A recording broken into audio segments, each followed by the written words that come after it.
If you've been wondering whether upgrading to the Switch 2 is worth it, stay and watch this video. I'm gonna go over the top things that I've noticed about the Switch 2 that definitely make me not regret upgrading to it. So for starters, you have a bigger screen on the Switch 2, and I feel like the Switch 2 in general is just more ergonomic and feels a lot better. It's modern, it's sleek, and I absolutely love that. In comparison to the original Switch, here's kind of the size difference. So you can see that the screen is a little bit bigger on there, and the bezel width on the Switch 2 is also smaller, which gives you more screen to be able to enjoy your games. The second thing that I love are the Joy-Cons. I know this is a huge update, which just magnets on and off. You click this button and you can easily get them on and off, better than the last ones. They also have the straps as well, so you can add those on. And then there's the glide pads for when you want to use the mouse feature. So I also love this. Being able to use the mouse feature on the Switch is one of the new ones. I know there's a couple games that you can do as well that use the mouse feature specifically. I haven't tried those out yet, but I do think this is already so cool. Another thing that I really love is a game chat feature. I haven't actually tried it out, but I've seen a lot of really positive things about it. All you do is you click the little C right here on the Switch, and then if you're playing a game with your friends, you guys can all chat together as if it was like Discord on PC. And then you can also get the little camera that Switch sells, and you can almost do like a FaceTime while playing those games. So I really love that and think that's awesome.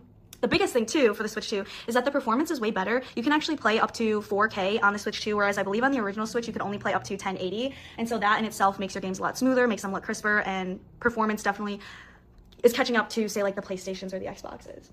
The last one too is the Switch 2 exclusives. I think that's the number one reason that kind of convinced me to upgrade to the Switch 2. So Mario Kart World, I grew up playing all the Mario Kart games, and so obviously I was super excited for that one. There's also the Super Mario Bros. Wonder. I don't know actually if that's a Switch exclusive, but we've had so much fun playing that game. And then I believe they're coming out with the Tamagotchi Life game as well that I think is a Switch 2, but the biggest one that everyone loves is the Pokopia. I know my boyfriend has played that all the time and loves that game. So overall, if you're thinking to upgrade, I would say do it. The Switch already, I feel like, is a very good family-friendly console, and the Switch 2 just improves and enhances your experience overall. I don't regret upgrading it at all. We even invested in the Switch 2 Pro controllers that allow you to play more of like these games, kind of like with this, actually having that Switch 2 Pro controller. So overall, I say invest in it. It's awesome. They're only going to continue coming out with more exclusive games, and the performance in itself is already such a huge upgrade that I think it is worth it.